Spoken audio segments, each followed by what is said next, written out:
Hello ladies and gents, this is a video brought to you by Ants Hood, and today's video is about my Harpegnathos venator. The queens are dead, but is this the end? First off, I'd like to say thank you to Ants HQ who gifted me these ants and the nest that they were originally in. I will put a link to his website down below in the description.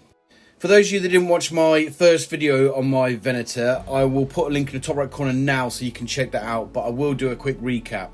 So this is a video that I took when I first got these. They had quite a number of workers and it was a 2-queen Connolly. And to tell you the truth, I was really chuffed with it because they look really cool. And this was the setup that I got with it as well. Now, I had my reservations about this because I know Harpegnathos like it humid and this didn't look like it was a very humid nest. But partly maybe because the retailer gave me them and partly because I kind of felt like I had to. With those reservations, I still put the ants in here, so it's catch-22. I know that was the wrong decision now, but at the time I didn't think this was a bad nest for them, because if you check out this video, I think I'll put it as a short on YouTube, you can see there was bags of brood. I mean, there was brood everywhere. The brood looked healthy, they seemed to be doing really well, there was loads of it as well, so I kept them well fed the best I could. And if you look at the back there was a massive pile of eggs. I thought this colony was booming and my reservations about this nest were probably not founded. What you will notice is that all the sand and stuff that was in the nest, they'd moved that out of the nest area. Now I know that these brood need to have like some kind of substrate there to cocoon, and it was a bit of a concern, but I wanted to see how it went. I did actually get to see some cocoons being weaved and they tend to bring the debris to it. So I didn't think it was that much of a bad thing, but it didn't go well. I started to notice this. Now, this is one of the brood that's been in the outworld for a little while, but they started to put the live brood in there, and every time I put it in the nest, they would move it back out again. So they just left it, and I don't know why. This also happened to the larvae that I seen to make into a pupae stage. They moved it out here, and it died. Why, I just don't know. And then I found this. This is one of the dead queens. Now, I can't be sure if I'd already picked out a dead queen before, because this was originally a 2-queen Connolly. But she was definitely dead, and this is definitely a queen. Now, fast forward to where we are now. There is no brood left. All the brood has died. The queen had died, and I knew that I had to move them out of this nest. Now, you could argue that why didn't I do this before? If you don't know about my personal situation and not being home to look after them and keep the community up in the nest, then you need to watch my live videos. I explain it all on there. But that was my issue with them. I knew I needed to get them out of this nest, and I finally got round to actioning it. So let's look up the new setup.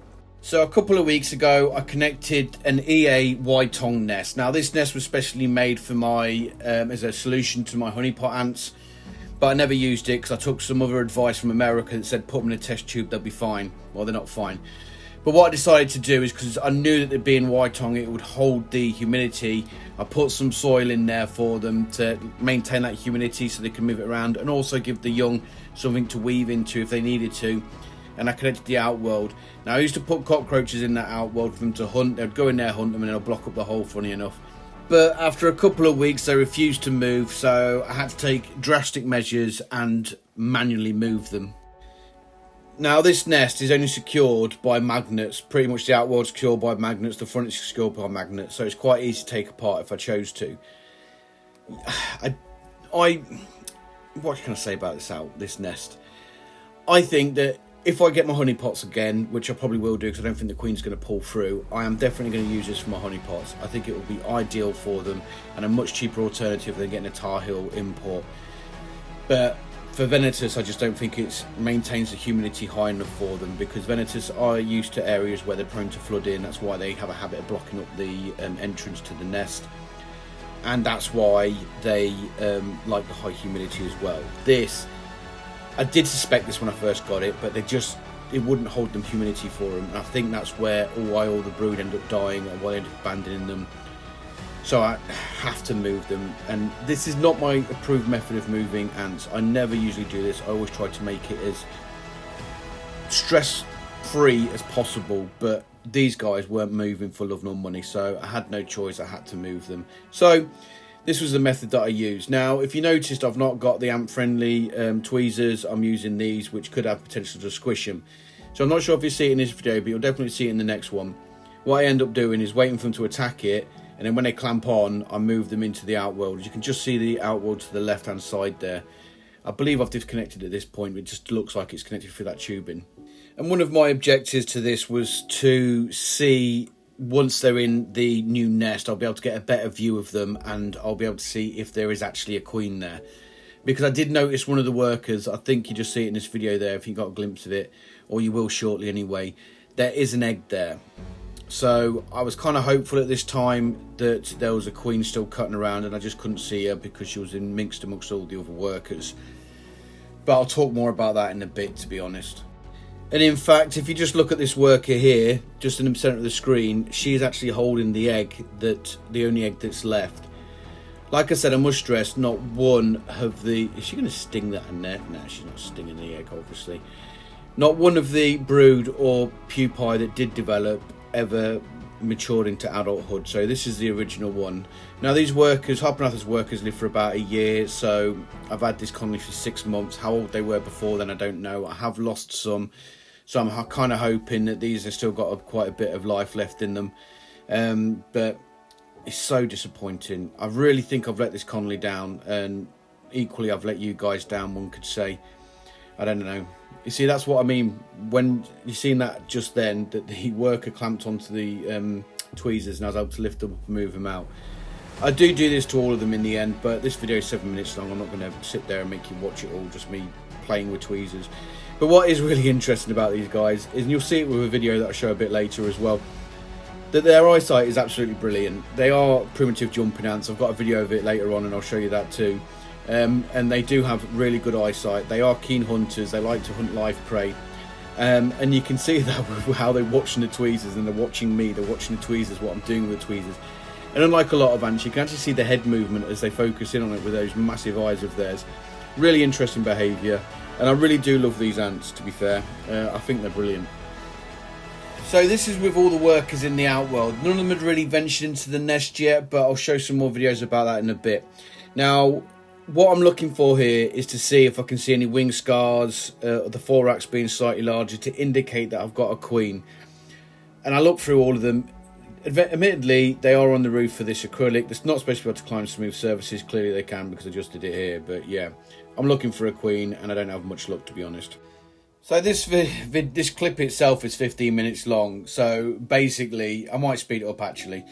What I was doing here was I was just filming them, watching them gingerly go into the nest. And if you notice there's a bright yellow thing to the right of it, just in the nest, should I say. And what that is actually a cockroach. A lot of the time when I fed the cockroaches, they went over into the soil area and then they buried themselves, which is quite funny because a lot of them get evicted out of there when the Harpegnathos actually do move in. But they end up hunting them all, which is really interesting. Yeah, and I forgot to mention as well that the cockroaches are actually in the tubing as well, blocking the way. As you can see them all scurry out before the Harpegnathos get there. That's what's going on there. Also, I'd point out that this soil does have some springtails in it. So if you see any white things running around, it's springtails. So don't worry too much about it. What's really interesting here is you can see them coming in and checking it out. And what they actually do over a period of time, which I don't get on this video, I don't think, is that they pull the other workers in. And it actually got my other half worried a bit because she's like, oh my god, that other one's attacking it. I was like, I don't think it is. I think it's just bringing it towards the nest. I didn't film that. I wish I did now, to be fair. It could be interesting. It just grabbed the other worker and was physically moving it into the nest because it wasn't having none of it. And out of all of those cockroaches that did run into the nest, you'll probably find when I zoom out in a bit, here we go, you can't actually see them, and it's because they bury themselves. I think this cockroach does it in a second. They just bury themselves in the soil, but the Harpegnathos aren't fools to it, and they do find them, and they do end up hunting most of them. Oh, there she goes. Whee! Off she goes. They do end up hunting most of them as well, so I won't worry too much about it. Once they had all moved in, I'd got better viewing capabilities to actually see them properly, and I really wanted to have a look to see if I could see a queen, because they did actually lay more eggs, but this kind of leads me on to another discussion, but we'll talk about that in a sec. Now this video was taken today actually, but I'd already had a good look to see if there was any queens in there. I couldn't see them. Now you will see there are some eggs there. They've obviously laid eggs, but I was mainly looking to see if I could see any wing scars, slightly larger thoraxes that would indicate a queen, and I can't for love nor money. If you guys do see something you suspect as a queen, by all means please leave a timestamp, because you would make the happiest man in the world if that was the case. But I generally don't think that any of the queens survived. Now there is eggs there, which means the workers are laying eggs. Now, normally when that happens, they're generally infertile eggs, but after doing a bit of research, well, it wasn't me who did the research. We discussed this with my partner a little while ago when they first moved in, and then she did the research and found the article. So I'm going to show you. It's easier than trying to explain. So Carly, who was the wine fairy from my live stream, she sent me this link to the wild martin. Now, there's loads of information about Harpegnathos, and by all means read it. Some of it's quite interesting. If I see a point I want to stop at, I'll stop it so you can have a look what I'm talking about, such as the bit that's coming up in a second, which is about the nest area. Now, if I stop it here for the nest area bit when it comes up, here we go. Now, if you notice these chambers, they are the right shape and kind of design that you'd find in the Ants HQ nest. So if that could maintain the high humidity, I reckon it would be ideal for these girls. What do you guys think? Anyway, this website talks about the reproductive side of life when it comes to these girls, and this is where it takes an interesting turn, which I was completely unaware of. I'm not going to sugarcoat it. They inbreed. I didn't even know this, but I'll read this out for you guys. Once the queen dies, the workers compete in a ritual dominance tournament to decide the new group of reproductives. This is only possible because Harpegnathos workers can inbreed with males that enclose within their own nest. Now, I think everyone here knows that if a unfertile egg gets laid and it goes to adulthood, it will come out as a male. That means that eggs that I've got in that nest may develop into males, which mean they may inbreed with the workers I got left, and my Connolly could survive. Now, I've got all my fingers crossed for this because I really like this Connolly and I really want them to live. I will put a link to this website in the description below so you can check it out yourself. But this wasn't the only website to mention this. The Exotic Ant Store also said something about it. It has a slightly different spin on it. This says this species will frequently produce gamergates, mated workers. However, these gamergates are inhibited from laying eggs while a functioning queen is present. If the Connolly queen dies, and then the gamergate will take over egg laying, hence the Connolly of this species are effectively immortal. So what that's telling me is the worker may already be mated. But the thing is that the only way I can see that happening is if this was a wild caught Connolly. So the truth is I just don't know. Maybe they'll mature as adult females. Maybe they'll mature as males. If they mature as males, hopefully they'll mate and then the Connolly will continue. I just don't know. But either way, both my queens have died. If they don't reproduce males and inbreed, then this Connolly's on its way out.